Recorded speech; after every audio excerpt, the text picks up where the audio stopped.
Donc bonjour à tous, aujourd'hui nous nous retrouvons aux Imaginales en compagnie de Floriane Soulas, ouais, j'ai eu un doute, qui vient d'écrire Rouille aux éditions Scrinéo. Donc Rouille, c'est votre premier roman, comment est-ce qu'il est né? Comment est-ce que vous avez créé cet univers? C'est une histoire incroyable. En fait, Rouille, moi ça faisait déjà un moment que j'écrivais des nouvelles et que je publiais des nouvelles. J'avais gagné un prix à Nicopolis à l'époque, quand ça existait encore en 2015. Et c'était cette année-là où en fait, je suis allée à une conférence sur le steampunk parce que c'était quelque chose que je connaissais mais que par les films en fait. Enfin, c'était quelque chose de très visuel pour moi, c'était des films, c'était une esthétique vestimentaire, beaucoup de choses comme ça. C'était un peu Jules Verne et les voix d'Anubis que mon père m'avait fait lire, mais à l'époque, pour moi je savais pas que le steampunk c'était, les voix-là étaient connotées steampunk. Et en fait on est allé à une conférence sur le steampunk et je m'ennuyais mais comme j'avais dans ma tête, j'étais là genre... Ce qu'ils disent, qu'est-ce que je fais là, genre ils racontent des trucs genre ça, je comprends pas, c'est vraiment genre je comprends pas. Et du coup j'ai commencé à imaginer un peu, je commençais à penser à cette gamine qui s'était revenue, à l'époque elle revenait des Indes et elle découvrait ce Paris complètement steampunk où j'allais pouvoir mettre des machines un peu partout parce que moi je suis scientifique donc forcément j'aime bien la technique, j'aime bien mettre les mains dans le cambouis. Et là l'histoire commence, une histoire, qui n'est pas du tout l'histoire finale, elle a commencé à se construire, mais je ne l'ai pas écrit à ce moment-là, je n'ai pas commencé à l'écrire. Et c'est peut-être 2 ou 3 mois après, j'étais en train de lire un bouquin de la Dolo qui s'appelle American Face, et donc qui n'est pas vraiment steampunk parce que ça se passe dans les années 30, mais qui a quand même cette esthétique un peu connotée. Et là, j'ai refermé ce livre et j'ai fait « Oh mon Dieu, moi aussi je veux écrire des choses comme ça, c'était beaucoup trop bien ». Et je me suis levée et j'ai commencé à écrire le synopsis. D'accord, donc voilà. Finalement, c'est ce roman qui a déclenché... Ouais. En fait, ça faisait... donc j'écrivais déjà des nouvelles, mais... Quand j'ai commencé en 2012, je me suis dit, je me sentais pas légitime encore, pas légitime, mais je me sentais pas les épaules d'écrire un roman. Je me suis dit, ça faisait vraiment longtemps que j'avais pas écrit, et les nouvelles c'était bien pour me faire la main, savoir ce que j'avais envie de raconter, les genres aussi qui me plaisaient, j'ai essayé plein de choses. Et là, ça a été le déclic, je me suis dit, bon maintenant, si tu veux réaliser ton rêve, c'est maintenant. Et les nouvelles, c'était aussi du steampunk alors? J'ai fait du steampunk, et j'ai fait du post-apo, j'ai fait de la fantasy, j'ai fait un peu de tout. Et on peut les trouver? On peut les trouver, oui, elles sont publiées. Il y avait celle du Geekopolis qui était du steampunk, elle doit être disponible sur le site. Et après j'ai publié du steampunk chez Elenia, c'était l'anthologie officielle du Salon Fantastique de l'année d'après, ou même de la même année, je ne sais plus. Et après j'ai publié des nouvelles chez les Luciférines, chez Rivière Blanche, et sur internet aussi, dans des webzines sur internet. D'accord, donc il y a moyen encore de trouver vos autres écrits. Oui. Et sinon, Rouille, de quoi parle l'intrigue? Alors Rouille, ça raconte l'histoire de Violente, qui est une jeune prostituée qui a perdu la mémoire. Donc en fait, elle sait pas trop du tout comment elle est arrivée à Paris. Elle sait pas d'où elle vient, elle est même pas sûre de l'âge qu'elle a vraiment, on lui a donné un âge, elle sait pas trop. Et elle s'est retrouvée enfermée dans une maison close. Elle a été récupérée par un rabatteur dans la rue qui l'a mis là parce qu'elle était mignonne, parce qu'elle parlait bien et qu'elle avait l'air d'avoir eu une éducation. Et du coup, on lui a construit un peu tout un mythe d'enfants déshérités, d'ambassadeurs, et on l'a mis dans une maison close assez prestigieuse. Et elle aimerait bien, elle voudrait savoir qui elle est, d'où elle vient, pourquoi elle est là, et est-ce qu'elle va vraiment, entre guillemets, mériter d'avoir été refourguée comme une marchandise. Et en fait, en parallèle de cette quelle identité, sa meilleure amie va disparaître, parce que en fait, toutes les prostituées ne restent pas dans les maisons, et du coup, sa meilleure amie, Satine, est droguée. Et du coup, on la remet dans la rue parce que ça fait pas très bon genre dans la maison. Et Satine disparaît, et ça correspond en fait à aussi une période de Paris où il y a un tueur en série assez violent qui sévit. Et du coup, Violente, un peu comme moi, elle a un déclic et elle se dit, bon là, c'est vraiment, il se passe quelque chose, il faut que j'agisse. Et du coup, si je veux savoir qui je suis, il va peut-être falloir que je me remue. Et puis essayer de savoir aussi ce qui se passe pour Satine et qu'est-ce qui se passe qu'est-ce qui lui est arrivé. Ouais, qu'est-ce qui se passe dans les tréfonds? Dans les tréfonds de Paris, là, parce que là, on est vraiment dans les bas-fonds des bas-fonds. Oui, d'ailleurs, donc les Rouilles, c'est l'univers des maisons closes, des villes tentaculaires, avec des souterrains où il fait pas bon traîner trop longtemps. Est-ce que c'est... Comment est-ce que vous avez eu envie d'écrire ce genre d'ambiance quand même qui est un peu de mauvais garçon, mauvaise fille? Est-ce que ça fait... Qu'est-ce que ça fait de se frotter à ce genre d'ambiance? Moi, c'est quelque chose que j'aime beaucoup, parce que j'aime les choses qui sont glauques et sombres, c'est vraiment genre. ma passion. Mais en fait, ce qui est important dans cet univers-là, c'est la période. Donc là, Rouille, ça se passe en 1897. Et en fait, toute la période 1870-1920, qui correspond à la Belle Époque, c'est vraiment une période qui m'a toujours fascinée. Et en fait, donc ça fait déjà plusieurs années que je m'intéresse beaucoup à cette période, je fais beaucoup de recherches et je me suis rendu compte que c'était une époque qui était très fantasmée.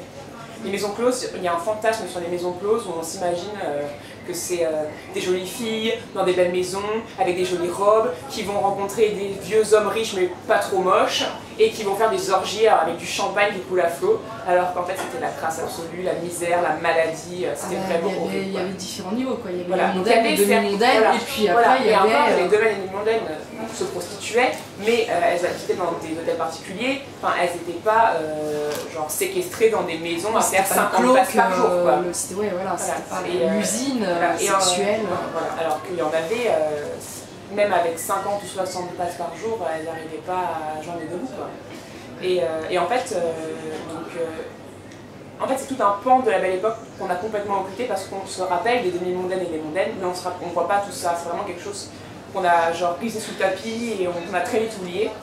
Et dans le steampunk, qui reprend souvent cette époque, en fait, des fêtes, c'est quelque chose qu'on ne va pas montrer. On a plus l'habitude des balles, il faut des jolis corsets, des belles robes, et puis des jolies avenues, et puis la tour Eiffel, et les balades, et les ombrelles, et les machins. Et moi, je voulais montrer le reste, en fait. Et du coup, par contre, une fois qu'on met pied dedans, on ne sort plus de la saleté et de l'horreur, parce que c'était vraiment la misère, quoi. On le voit un petit peu, bon, c'est pas tout à fait ça, mais c'est vrai que quand on voit les reportages sur Jack l'Éventreur et tout comme ça, alors certes c'est aux États-Unis, n'importe quoi, en Angleterre, mais c'est vrai qu'on voit un petit peu ce que ça peut donner en ambiance. C'est une misère. Et vous avez eu des inspirations en particulier quand vous avez écrit Rouille? Alors oui, du coup en fait j'ai commencé à vraiment lire du steampunk après avoir écrit le premier G. Donc j'ai pas été trop influencée par des lectures, même si au final il n'y a pas eu, j'ai pas vu passer beaucoup de romans qui parlaient vraiment genre de prostitution ou de maison close là. Mais par exemple la série Maison close sur Canal. J'allais y venir, que j'aime beaucoup cette série, et même si je trouve qu'elle fantasme, enfin voilà, elle érotise encore un peu trop la chose. C'est encore un peu trop élégant. Voilà, c'est encore un peu trop élégant et propre. Mais il y a quand même des passages un peu, voilà, on n'a pas trop envie d'y aller. Mais par contre, pour avoir lu pas mal d'ouvrages de référence sur la période, c'est sur tout ce qui est vie de la maison, c'est assez fidèle à la réalité historique. Et il y a un autre film qui est très très très bien, qui s'appelle L'Apollonide, qui parle aussi, ça s'appelle Apollonie, ça s'appelle je pense Mémoire de la maison close ou quelque chose comme ça. En gros ça raconte l'histoire d'une maison sur quelques jours, et en fait c'est beaucoup plus cru parce que genre... quelque chose qu'on ne fait pas beau dire, c'est que par exemple dans la maison close, il y avait des types de filles. Il y avait la noire, il y avait la juive, il y avait l'indienne, la bohémienne, la blonde, machin. Ça, ils l'ont très effacé dans Maison close par exemple, et dans la commune c'est vraiment comme ça. Et en fait, il y a une de ces filles, qui est la juive, qui se fait agresser par un client qui lui taille un sourire d'ange en fait.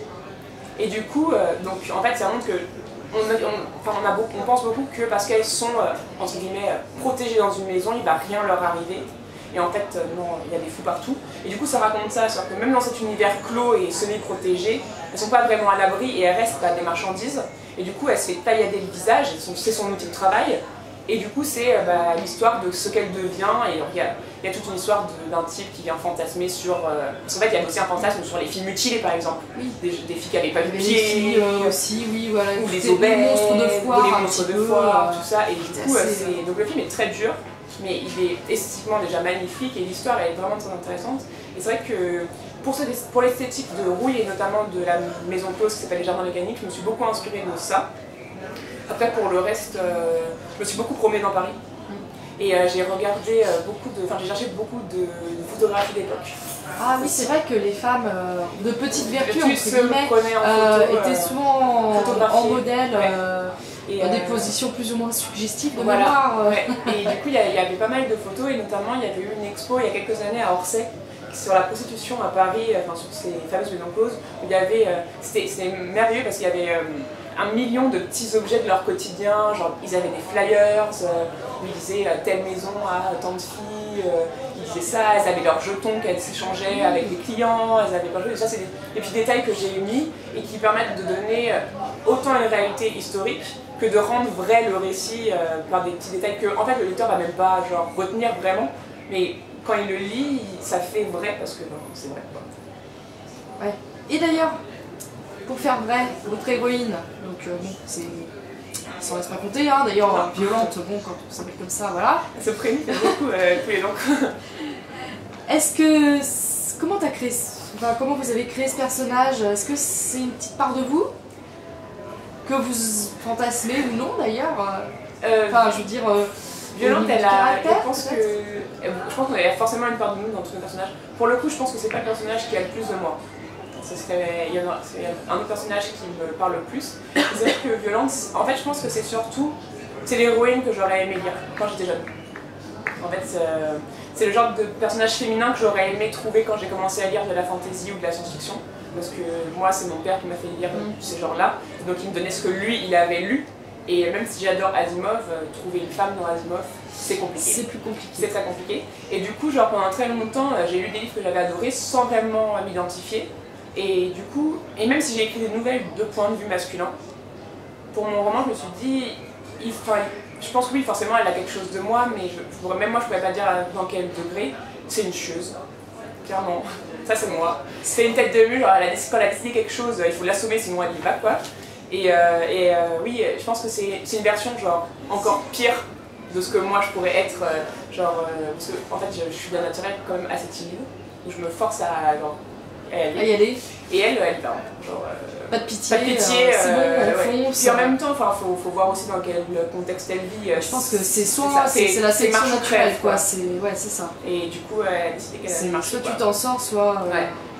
Et bah, c'est ça, là pour le coup, c'est soit elle s'en sort, soit elle finit dans la rue et ça va pas très bien se passer pour elle, quoi. Et des influences, peut-être comme Mémoire d'une geisha, je sais pas si vous l'avez lu. Oui, je l'ai lu et j'ai vu le film. Alors aussi. elle est quand même plus protégée parce que bon, les geishas c'est quand même. On est plutôt dans la mondaine en fait. Ouais. Bon, à part la perte de la virginité, a priori qui se moque, c'est bon, voilà. C'était grandiose. Mais dans le glauque, c'était grandiose. Alors, il est tellement pas sexy. Ah non, c'est horrible. Mais dans le livre non plus, hein, que ce soit le livre ou le film. Bon. Ouais, c'est là. Ouais, c'est vrai. Donc ouais. Oui, je sais pas. Non, je pense qu'un personnage qui m'aurait inspiré, ce serait Elana de Pierre Bottero. Pour le côté genre, je fais ce que j'ai à faire et je le fais. Parce que ouais, j'ai découvert Bottero très jeune, j'avais 11 ou 12 ans, et ça a été genre un coup de foudre. Je pense que c'est la Quai des Williams, je pense que c'est une série qui m'a encore plus marqué qu'Harry Potter. J'ai adoré ce truc, genre, je l'ai usé. C'est une trilogie. Il y a deux trilogies, oui. Il y a deux trilogies et Elana, et après Elana et le Pacte des Marchands. C'est ça. Qui est genre, lisez-le, c'est merveilleux. Et Elana, c'est vraiment le personnage féminin. Alors j'aime pas dire badass, parce que j'estime qu'on ne dirait jamais ça pour un homme.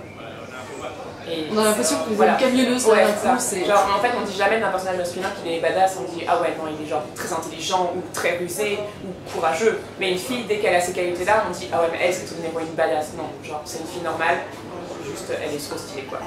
Ouais. Elle a un caractère affirmé. Voilà. Et c'est ça que je pense que ça, si je l'ai pris à quelqu'un, un personnage, ça serait Elana. Ce serait Elana. Et donc, Rouille, c'est un roman. Vous avez dit plus tôt que vous aviez écrit aussi des nouvelles. Oui. Au niveau de la technique d'écriture, c'est pareil d'écrire les deux ou c'est carrément. Rien, pas pour moi, rien à voir. Ouais. Je peux même pas, je pense que c'est rien à voir parce que déjà, quand j'ai recommencé à écrire des nouvelles, je me rendais pas compte à quel point c'était difficile. Parce que la nouvelle, il faut attraper le lecteur tout de suite et le relâcher très vite. Et il faut qu'en ce petit laps de temps de 15 à 35 pages, il soit immergé tout de suite, que les enjeux le touchent tout de suite, que les personnages lui parlent tout de suite et qu'il ait envie de continuer parce que sinon c'est foutu. Et même au niveau de l'écriture, pour le roman, comme j'ai essayé d'écrire des romans comme j'écrivais des nouvelles, ça ne marchait pas du tout. Donc je fonctionne beaucoup avec des plans. Quand je fais du synopsis, même si tout bouge tout le temps, j'ai besoin d'avoir un espèce de petit cadre ou un fil rouge pour savoir où je vais et d'où je viens. Alors que pour les nouvelles, je peux rien écrire et genre ça mature comme ça et un jour, genre ça peut être à n'importe quel moment, genre dans la douche, en voiture, en réunion, genre c'est maintenant, faut l'écrire. Et vous partez de la réunion et pendant 2 jours j'écris et ça sort en premier. Et on vous a perdu pendant 2 jours. Et je suis perdue pour l'humanité. Alors que pour les romans, ouais, il faut vraiment un cadre parce que c'est tellement long. Enfin, je trouve, personnellement, c'est tellement long, il faut tellement gérer beaucoup d'éléments, il y a beaucoup de choses de background, de personnages, ça, qu'il me faut un fil rouge, il me faut une corde de vie un peu à laquelle me raccrocher quand je vois que je m'éloigne trop. Du coup, je fonctionne beaucoup par plan. Et cette corde rouge, c'est aussi quelque chose que vous avez fait avec les recherches, vous en avez fait beaucoup? Quelques-unes, déjà en fait du coup la Belle Époque je connaissais bien, donc je savais où je mettais les pieds, ce qui est plutôt rassurant pour un premier roman de savoir je me dis, j'admire beaucoup les auteurs qui commencent par des grandes sagas de fantasy où ils inventent un monde complet. Vous êtes trop fort parce que c'est vraiment le saut dans l'inconnu. En même temps, on peut tout faire, donc c'est très chouette. Quand on fait de l'Uchronie, on a quand même une véracité un peu historique à respecter. Enfin, on peut s'éloigner, mais il faut quand même qu'il y ait une base que tout le monde connaisse. Et moi, d'avoir un environnement que je connaissais, ça m'a rassuré beaucoup. Et après, en fait, j'ai fait des recherches, je fais des recherches ponctuellement, genre par exemple, à un moment, au tout début, Violante prend un ascenseur, et je me suis dit, est-ce que les ascenseurs existaient en 1897? Et alors? Et en fait, oui, c'est ceux qui et alors, avec... du coup, je me disais, mais est-ce qu'il y a eu des ascenseurs à vapeur? Ou est-ce que ça n'a existé que mécaniquement? Enfin, comment ça marchait en fait? C'est que mécanique, non? Et en fait, non, il y a eu des ascenseurs à vapeur. Donc en fait, j'ai fait énormément de recherches, genre je passais peut-être 2 heures à lire l'histoire des ascenseurs à Paris, juste pour dire qu'elle pouvait prendre l'ascenseur. Mais voilà, oui, mais en fait c'était très passionnant. C'est vrai qu'une fois qu'on met des fois le doigt dans un article, on se dit alors ça fonctionne. Voilà, donc il y avait des ascenseurs en 1887, il y a eu 2 types d'ascenseurs à vapeur et après on est passé mécanique. Ça devait être trop gourmand en énergie, enfin ça devait être un peu trop compliqué. La mécanique devait être beaucoup trop volumineuse. C'était vraiment compliqué, enfin, c'est des systèmes de poulies et de plateformes. C'était super compliqué et du coup en fait ça a existé mais ça n'a pas duré très longtemps, ça n'a même pas duré une dizaine d'années, ils sont passés très vite à la mécanique. Et pareil par exemple à un moment il va à la morgue et je me suis dit tiens c'est vrai mais où était la morgue dans Paris? Mais c'était encore les douves. Et alors en fait non, en fait à cette époque-là il y avait une morgue ouverte parce qu'on repêchait les cadavres dans la Seine et on les exposait pour que les proches viennent dire c'est telle personne et qu'on puisse les rayer des registres. Mais ils faisaient pas ça dans une cave où c'était plus frais? Alors au début, et en fait après ils mettaient entre des pains de glace. Genre, oui, c'est quand même derrière des vitrines, et les gens venaient voir ça, et c'est devenu une attraction européenne, on venait de toute l'Europe voir les cadavres de Paris, c'était vraiment l'exhibitionnisme et le voyeurisme le plus absolu, et au bout d'un moment c'est devenu tellement improbable et glauque qu'ils ont dit on arrête. Je crois qu'il y en a eu une, alors je sais pas si c'est à Lyon, il semble qu'il y avait une péniche qui faisait morgue aussi, avec tout ce qu'on repêchait. Voilà, et du coup, genre, à un moment, juste pour qu'elle puisse dire du coup on va à cet endroit-là et qu'ils lui disent non, les grands mutilés on les garde ailleurs, je me suis dit mais c'est vrai mais où était la mort du coup? Et donc voilà, petite recherche dont vous ne verrez pas grand chose dans le livre mais qui était bien là. Très bien. Et finalement, une suite, d'autres projets en cours? Alors a priori pas de suite parce que j'aime bien les one-shots. Je me sens pas de... Comme ça au moins le lecteur n'est pas frustré. Voilà c'est ça, un one-shot. Parce que en tant que lectrice maintenant, genre je peux plus lire de trilogie. Enfin, c'est quelque chose que quand j'étais jeune, moi plus il y avait de tomes avant plus j'étais heureuse. Et en fait en grandissant, peut-être parce que j'ai une vie de plus en plus chargée, que j'ai moins le temps, et je sais pas, mais genre les trilogies, j'y arrive plus, les grosses sagas, j'y arrive plus, du coup je me suis dit... En plus, genre, je trouve ça trop effrayant quand on est premier auteur de se lancer dans une trilogie. Il y a trop d'attentes, je me dis, si j'arrive pas... Ou alors il faut soumettre un projet déjà terminé. Ouais, déjà une trame déjà bien déjà quelque chose déjà bien ficelé, bien prévu. Et puis moi j'aime les one-shots, donc ça me semblait le plus Ferrand. Après c'est une fin assez ouverte, mais faut jamais dire jamais. Mais éventuellement peut-être revenir dans l'univers, pas forcément exploiter les mêmes personnages, revenir dans l'univers ou exploiter des personnages secondaires. Violante a eu une fille. Voilà, ou même peut-être parler de l'enfance d'un des personnages comme Léon par exemple, comment est-ce qu'il est devenu macro, d'où il vient. J'adore Léon, c'est mon personnage préféré. Et du coup... c'est le bad boy un petit peu... C'est son macro un peu amoureux. Non, parce que c'est pas Jules. C'est son patron, quoi, vraiment. C'est lui qui l'a trouvé dans la rue, c'est lui qui a fait d'elle une prostituée. Et c'est un personnage qui est un peu... genre c'est un vrai salaud, quoi, mais... j'espère qu'à la fin vous arriverez un peu à l'aimer quand même. Est-ce qu'on peut voir aussi le roman un peu comme une petite initiative, parce que finalement elle a plus de mémoire, elle a plus rien, donc elle va... Oui c'est vrai que... elle va reconstruire ça avec les Pulse. En fait, il y a double enquête en fait, elle enquête sur la disparition de son ami, puis je suppose qu'elle enquête aussi sur elle-même. C'est vrai qu'il y a c'est pas trop difficile à jongler entre les deux. Et ben le plan le plan en fait, oui et non. En fait, pour moi, dans ma tête, c'était vraiment une quête d'identité. Et c'est mon éditrice qui m'a dit « Ah, t'as écrit un super thriller. » Ah oui, c'est vrai. C'est pas faux. Maintenant qu'on en parle... Maintenant que tu me le dis, c'est pas faux. C'est vrai que oui, pour moi, c'est vraiment... le but pour Yolande, c'est de comprendre si ce qu'elle a été correspond à ce qu'elle est maintenant. Et de savoir si ce qu'elle est aujourd'hui, c'est vraiment qui elle est. Et de savoir si c'est vraiment important en fait. De savoir, est-ce que d'où on vient, ça cautionne qui on est et ce qu'on va être, ou est-ce qu'on a un libre arbitre de choisir qui on va être, et est-ce que le fait qu'elle soit une prostituée, ça la définit en tant que personne ou pas? Oui. Est-ce que ce choix, enfin cette vie qu'elle mène, qu'elle n'a pas choisie, c'est vraiment maintenant tout ce qu'elle va être pour toujours et qu'elle n'a plus le choix, quoi.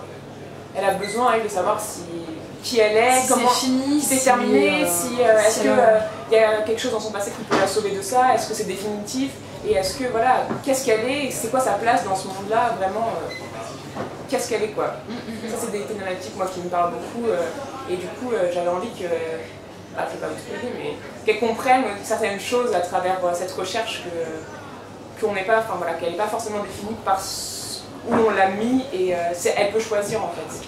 Elle veut comprendre. Elle veut comprendre et elle peut choisir où elle va aller, quoi. Ça lui fait un beau programme. Ouais, elle va... Avec un seul one shot en plus. Et il est gros un peu, hein, quand même. C'est vrai, c'est vrai. En plus, il n'y en a plus maintenant. Et non, c'est fini depuis hier midi, il n'y a plus de livres. Désolée pour tous ceux qui sont venus et qui n'ont pas pu l'acheter. Fichtre, il va falloir en écrire un rapidement. Un autre? Ouais.